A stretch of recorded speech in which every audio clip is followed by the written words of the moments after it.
That's nice. Thank you.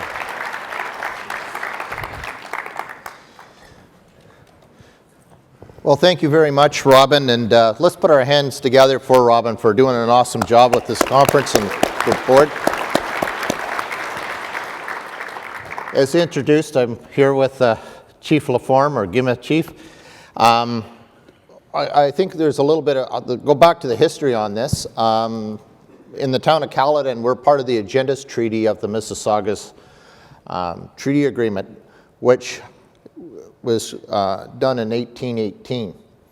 And it was through a very passionate lady, distant relative, on the Heritage Committee, brought it to my attention back in 2016 saying, so what are we going to do as the treaty comes up with its 200 years, because the treaties that you have with municipalities are only 200 years long.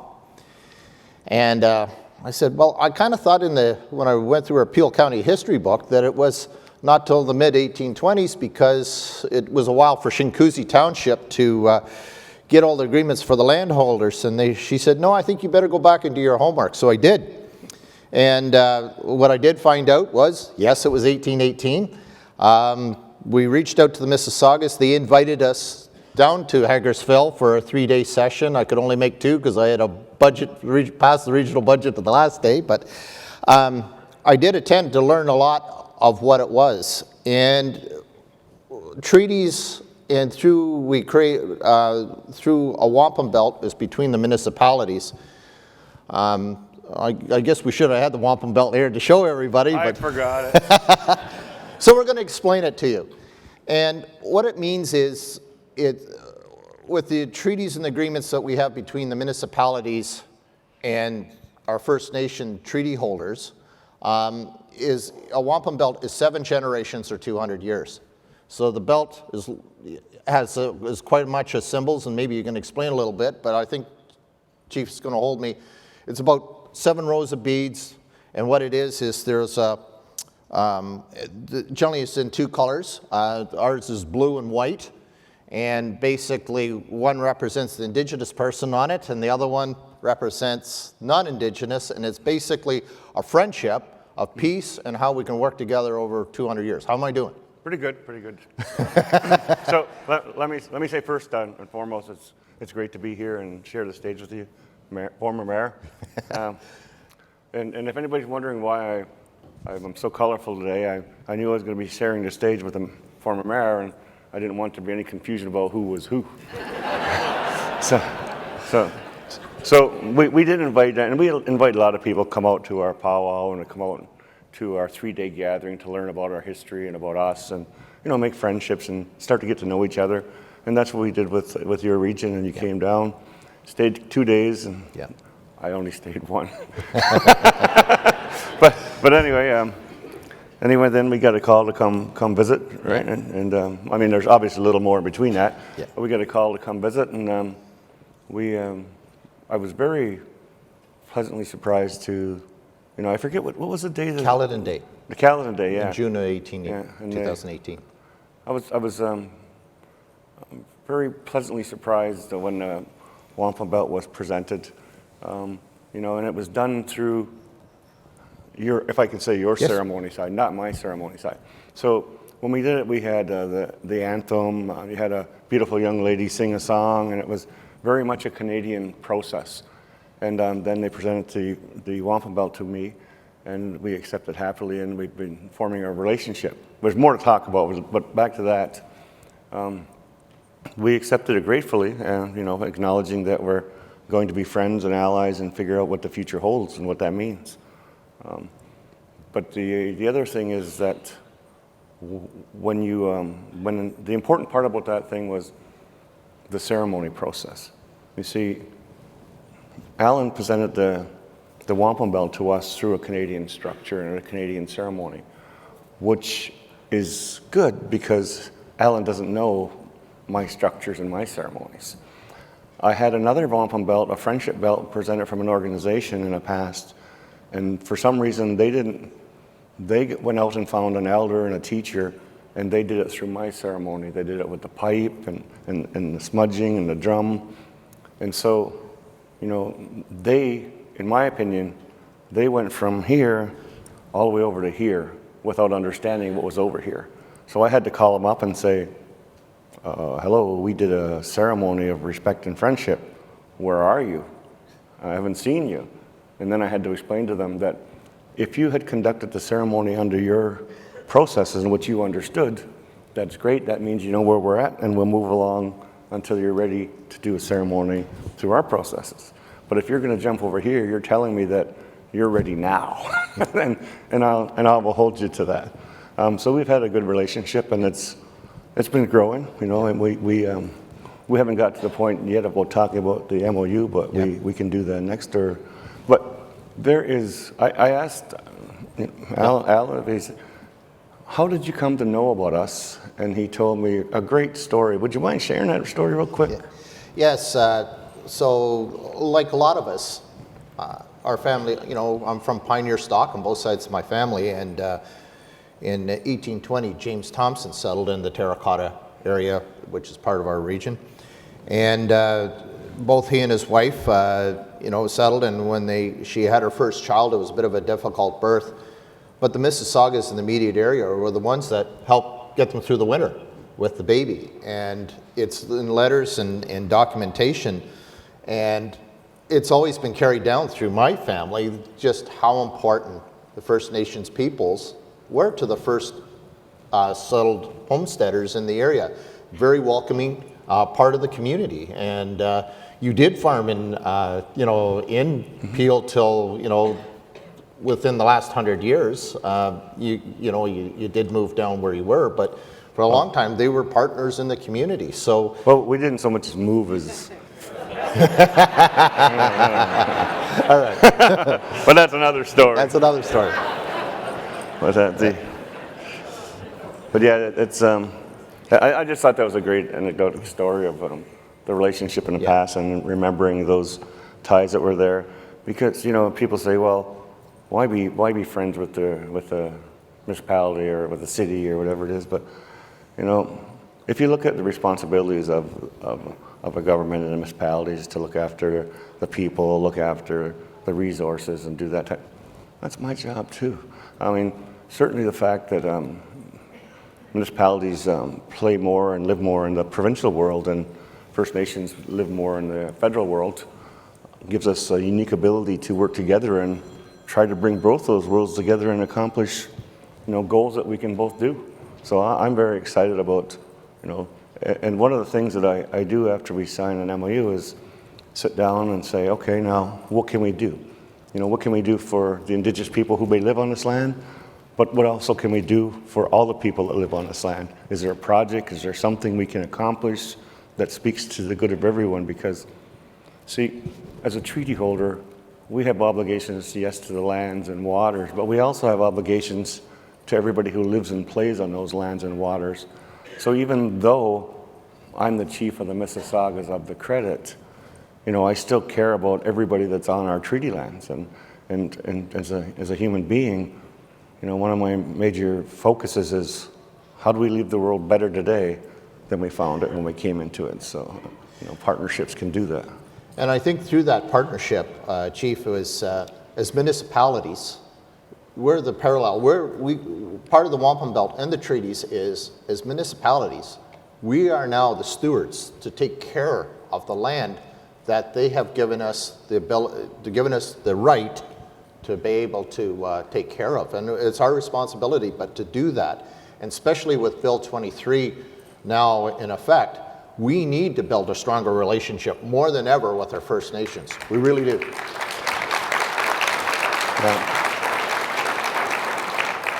And to do that, Caledon this past fall, we signed an MOU, which is the next step forward, so we're getting there. Mm-hmm. But I think what I want to accomplish is there's a lot of steps, and also out of that, we're going to be able to have shared agreements. And I think, Chief, as we're going forward, we're talking about the MOU, but maybe talk about why this is important to deal with our treaty holders. We have, I think there's over 1,600 organizations of the First Nations that, you know, across the country. We have a lot here in this province. You know, we have the Métis, we have the Haudenosaunee, we have, it's so many different groups and factions, but we should be reaching, and this is what I want to talk about and why we need to renew, and this is what I'm encouraging municipalities to go back, find out when your treaties are generally 200 years, so most of them now will be coming to an end. You need to reach out to your First Nations. Mississauga is a big part of it, but there's other groups as well. But to reach out to the treaty holders, and what is it the treaty holder, why are they so unique? Maybe you can explain that. Well, first, when you think about how your ancestors or your families obtained land here, that wouldn't have been possible if there was not a treaty relationship with the Indigenous people here.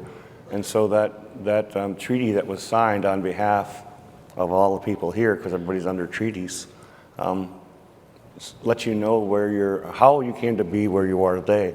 And that's fundamentally one of the most important things that you have to worry about. The other thing, of course, is about the lands and waters and stewardships. And the treaty relations is so important because I'll be honest with you for a second and tell you that in the Indigenous world, and you all know this, there's not all hand-holding and singing and dancing and what a lot of people thought or still think. It's very much a world of disagreements, and we want what we want. And let me say that the trust between nations is not as good as it once was. The relationships aren't as good, and a part of that is because for hundreds of years under the government, First Nations were taught to compete and fight. Sound familiar? over every little penny they could get or every little scrap they could get. And so that over time it built this thing of contention. And now everybody thinks that you're trying to cut me out and I'm trying to cut her out. And that's not how it works. We have to find a way to, and when I'm speaking this, I'm not just speaking to First Nations because I'm talking about the relationships as I understand them with municipalities and the government. And so it's important that we find a way forward. And the way forward for us that has worked is to demonstrate that we have leadership, but we have it through inclusivity. We have to make sure that we're an equal partner and that we can help other First Nations and introduce you and let you know, obviously, it's their story to tell, but we can make those connections. We can help you understand how do we all get to reconciliation. I mean, it's a long journey. So, that's just, and I talked earlier about it too. Under the treaties, we have obligations to the land and waters as stewards, but we also have obligations to you. And the only way to meet those is to sit down with the treaty holders and talk about where we go from here. So we have a relationship with the CNE. I don't know if any of you've been there, but this last year we had a booth and they had holograms of all things. I had a big hologram booth in there, and I was gone somewhere else, but I was in a hologram. You can push a button and talk to me, and I'd tell you a poem or a history or a land acknowledgement. And so it was kind of cool, but people were confused because they came up and asked if they could talk to me. But anyway, those relationships are founded on the principles of a treaty relationship and recognizing that there's a treaty relationship because we're all treaty people. Well, I think we've all experienced that. I think we were having holograms, it's called the last few conferences that were virtual. But it's good to be back in person to have this discussion. But I think going forward is exactly that. I encourage municipalities how to do that. I encourage you first through the Truth and Reconciliation is to work with our First Nations. But the first point of contact is reach out, who is your treaty holder, and that should be your first discussion, and work with that. And they're very open, very receptive. But I encourage it isn't just for municipalities. Conservation authorities are a big part of that as well, because it's the water system. You just reminded me of something. So I had a meeting with the Greenbelt people the other day, and I said, hi, how you doing? What took you so long? No, but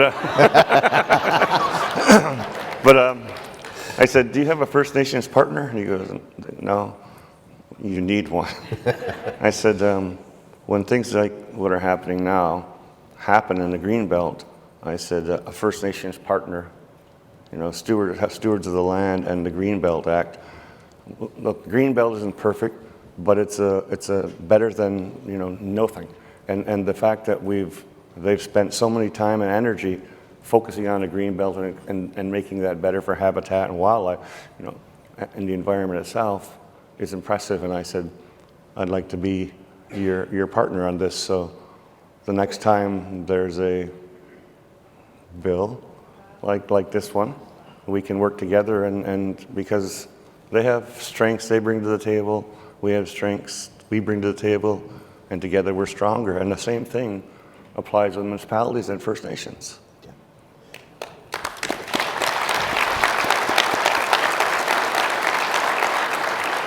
And I think to tie into where you're going with that, I think it's extremely important. And I know in Caledon, we have the Niagara Escarpment, which is just rich with gravel, with aggregate applications. Those naturally need to be, but when it comes to applications and through planning, whatever, conservations and First Nations are always the last. When those applications are submitted, I'm encouraging you as council to be asking your staff, reach out to the First Nations first. They should be your first point of contact. That's part of renewing our wampum belt, the MOU, that they're the first point of contact. Together we work through the applications. Instead of the delay. It's very costly to everybody, to the applicant, but to yourselves as municipalities. But I do believe working in lockstep with your First Nation treaty holders right off the start is extremely important that you do that. Now that reminds me why I have to come meet with Caledon and the new mayor about remediation of some of those gravel pits that are still outstanding there. So, yeah, so thanks for reminding me. The new mayor will be happy. I'll say you sent me over. Well, no, but I think that's what led to the discussion. We had a number of things with that, and some of our applications are over 100 years old. And the pit, it's like a complex, which has worked well, but to close it off, there's a lot of things that we can turn to make it better to what the first site plan agreements 100 years ago are much different than they are today. And again, we need the Ministry of Natural Resources to work with us as well.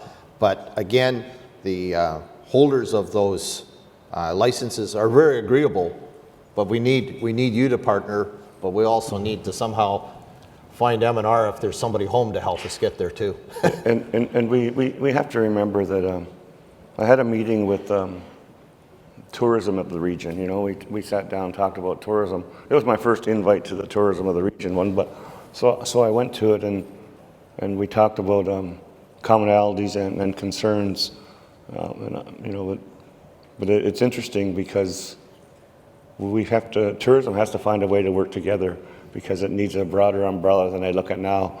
And but one of the things is that in tourism you have to compete each other to get funds to do your projects. So it's a complicated process.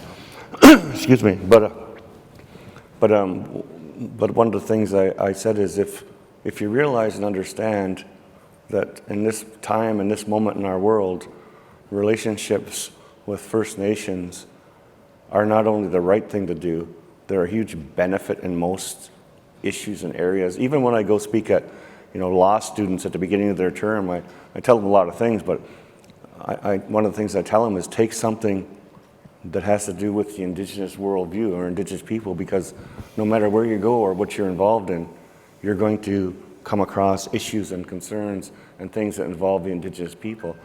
And that's not going to change for a long time, because we're on a long journey here. And so it's important to remember that in the sectors that you work in. It's not only the right thing to do, it's a benefit to yourselves and to us. And especially with Bill 23, we're going to have to, I do believe we're going to have to work with the province to push back a little bit. But I think part of that too also, yes? But especially on the rental housing and different things and a lot of stuff. There's a lot of things that we can share in common on how we can work together moving forward. And I think it's extremely important. And that's what I think our message today was. Yes, Caledon did this. It's not patting ourselves on the back and making it happen, but it's important for all of us. It's no good that it's just one municipality. We need all the municipalities to renew that relationship with your First Nations treaty holders. and I encourage you all to do that. If you need to find more questions out, you can reach out to the chief, you can reach out to the town of Caledon, and our staff will be only too glad to help. I know when we did the MOU, I like to think it's got a lot more teeth, but I want to thank Halton Region. They were extremely good at sharing what they accomplished so that we could figure out how to get that and get it down in a few pages, right? We don't want an encyclopedia. I got to mention that. There's so much to do. I talk about it that I forget about it, but there's MOU we have with yourself is a few pages long, you know, and it's about where we are and where we want to go and why we're here. We have other MOUs that we've created, and one of them is, I think, 28 pages long. But it's dependent on who you are, how well you know us, what you want to work on, what you want to accomplish. You know, we don't all start out at the same place. You know, maybe we've been friends for years. We can move further down the road. Maybe we're just starting out or whatever it is. But so there's an opportunity to, you know, start where it's comfortable for the people in the room. And I think that's important because nobody wants to jump into something they're not sure of, but there's always time to move forward. And I do want to say on the bill 23 that, you know, obviously we're not happy with the bill. We want it to be repealed. We've asked for meetings. We said we're looking at any and all means. We're looking at legal. But we were happy to hear that the Auditor General is taking a step, which is a Canadian process. The Integrity Committee of Ontario is involved. So all that stuff, you know, is a Canadian process, and so I'll be watching very closely to see how that all unfolds before we decide what action is necessary for us. So I know there's a lot more dialogue to come, and we're out of time here, but I want to thank you, thanks, Chief, for being here to share with you. But I encourage all municipalities that the only way moving forward, the one thing with Bill 23 is it's going to create a lot of discussion. We all have to collaborate. We have to work hard. And but it's building relationships with all our friends so that we can be successful in how we move forward. So I want to thank you for being a great crowd here today. And if there's any questions, ask him. Ask him. I want to teach you something first. Okay.